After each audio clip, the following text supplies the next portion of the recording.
누가복음 9장 28절에서 36절 말씀입니다. 오늘 이 말씀은 예수님이 변화산에서 얼굴이 변모되는 놀라운 사건을 우리에게 보여주시는데요. 이 사건이 지니는 의미는 굉장히 큽니다.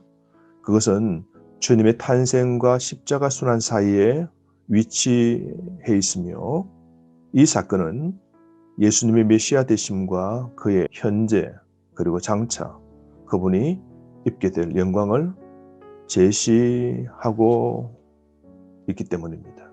28절 말씀, 예수님께서 베드로와 요한과 야고보를 데리고 기도하러 산에 올라가사.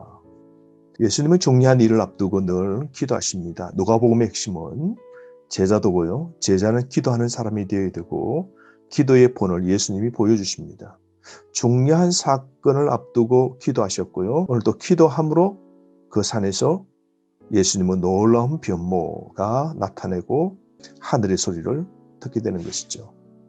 이 사건에 세 명을 데리고 갑니다. 베드로, 요한, 야고보.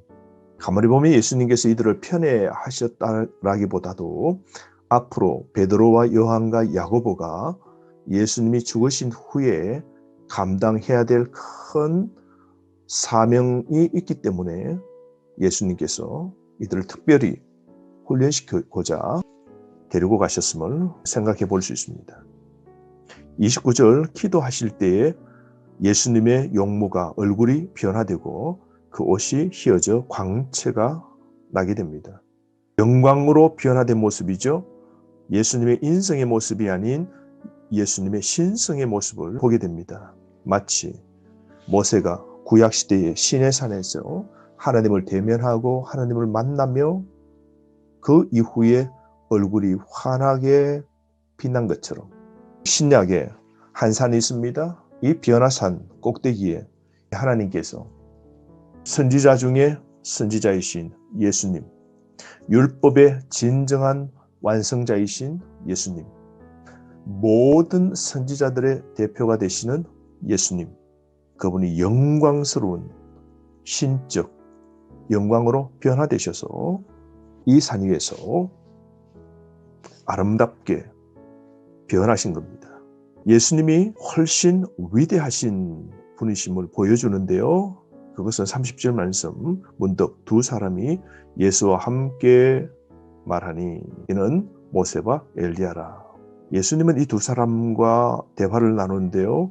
마치 천상의 존재들인 이 두 사람과 하늘 회의를 하는 것 같습니다. 모세가 누구입니까? 율법의 대표적 인물이죠. 이스라엘 백성이 가장 존경하는 자가 모세입니다. 엘리야가 누굽니까? 선지자 중에 선지자 엘리야죠. 구약의 예언서의 대표적 인물 바로 엘리야입니다. 그러므로 예수님께서는 율법과 예언, 탁월하신 두 사람과 담소를 나누신다. 무슨 말씀을 우리에게 말씀하고 있는 겁니까? 예수님은 모세보다 엘리야보다 훨씬 더 위대하신 분임을 보여주고 계시는 것이죠. 왜냐하면 예수님을 통하여 이제 율법과 예언이 완성되는 것이죠. 율법과 예언은 그림자죠. 예수님은 실체이십니다. 예수님께서 산 위에서 이 두 사람과 영광 중에서 이야기를 나누시는데요. 그 이야기의 내용이 31절, 예루살렘에서 예수님께서 별세하실 것을 말씀을 나누고 계십니다. 예루살렘에서 이루실 고난에 대해서 메시아 사역의 핵심이죠. 그것을 나누고 계십니다. 하나님은 아들 예수 그리스도를 이 땅에 보내어 주셔서 예언대로 인류의 죄를 구원하시기 위하여 십자가에 죽으셔야 됨을 예수님께 말씀하셨고, 예수님은 하셔야 될 사역을 알고 계십니다. 오늘 그 부분을 다시 깊은 대화를 나누고 계시는 것이죠. 예수님이 이 땅에 오신 목적을 분명히 아십니다. 이 사건 이후 예수님은 갈보리 십자가를 향하여 뚜벅뚜벅 걸어가시게 되는데요. 어쩌면 이 부분은 우리 마음에 너무나 감동을 주는 그런 한 장면입니다. 죽음을 앞둔 예수님께서 하나님이 그를 변화시키시고 다시 한번 해야 될 사역과 사명과 모든 구약의 예언을 주님이 성취하시려고 하시는 것이죠.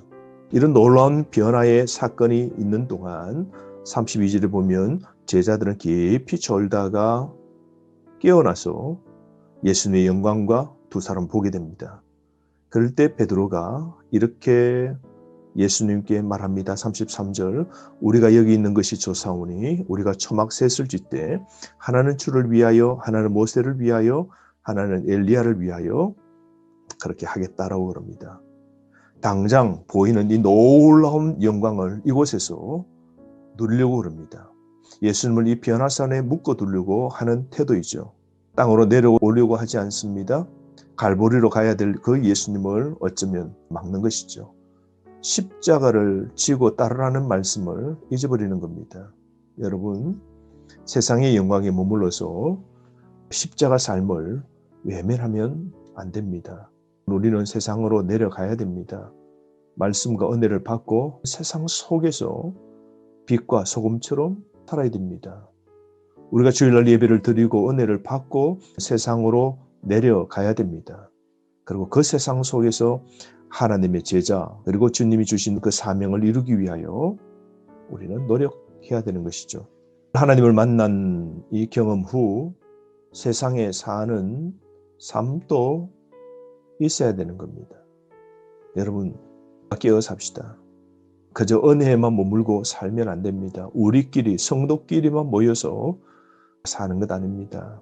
우리는 해야 될 사역과 사명이 있는 것이죠.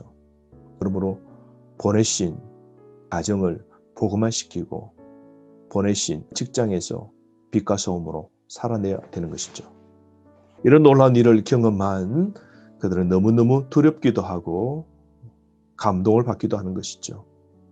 그리고 난 다음 35절 구름 속에서 소리가 나서 이르되 이는 나의 아들 곧 택함을 받은 자니 너희는 그의 말을 들으라 하고 36절 소리가 그치매 오직 예수만 보이더라. 하늘에서 소리가 들립니다. 예수님은 누구세요? 하나님의 아들이십니다. 예수님은 누구세요? 택함 받은 자입니다. 그러므로 여러분 예수님의 말씀을 들어야 됩니다. 예수님이 모든 예언을 다 성취하신 분이시죠. 그러므로 우리는 예수님의 말씀을 들어야 됩니다.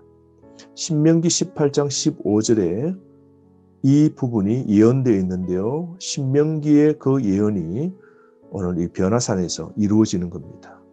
하나님 말씀하십니다. 너희는 그의 말을 들으라. 예, 우리가 주님의 말씀을 들어야 됩니다. 세상 속에서 귀를 기울여야 될 것은 오직 주님입니다. 그러므로 우리가 눈과 귀를 오직 주님께 기울여 주의 말씀을 듣고 보고 배우는 삶 우리에게 있어야 되겠죠. 36절 말씀에 보면 소리가 그치매 오직 예수만 보이더라.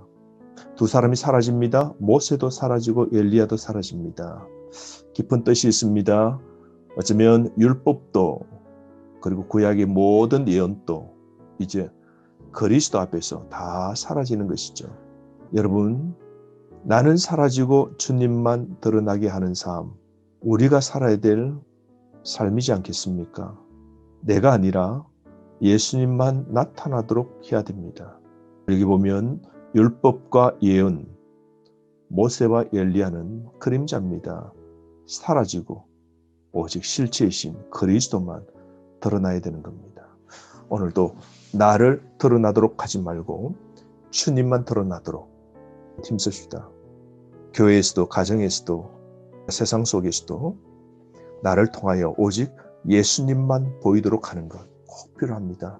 이 코로나 시대에 어떻게 살아야 될까 기억합시다. 예수님만 드러나도록 하는 순전한 삶, 거룩한 삶, 세상을 섬기는 삶, 이게 우리에게 필요한 것이죠. 예수님이 보여주시는 이 말씀의 핵심은 예수님은 훨씬 더 위대하신 분이시다. 구약의 모든 것을 이루실 주님이시고 십자가의 대속 사역을 성취하실 분은 주님이십니다. 주님은 이제 비아나산에서 갈보리를 향하여 힘차게 걸어가신 것처럼 우리도 이 땅에 보이는 영광에만 머물지 말고 각자의 십자가를 지고 주님을 끝까지 쫓아가는 그러한 삶을 살아가기를 원합니다. 오늘 하루 말씀으로 승리하시기를 바라고 오직 예수만 내 입을 통하여 내 행동을 통하여 드러나는 삶이 있으면 좋겠습니다. 하루 말씀대로 살아 승리하는 삶 있으시길 바랍니다.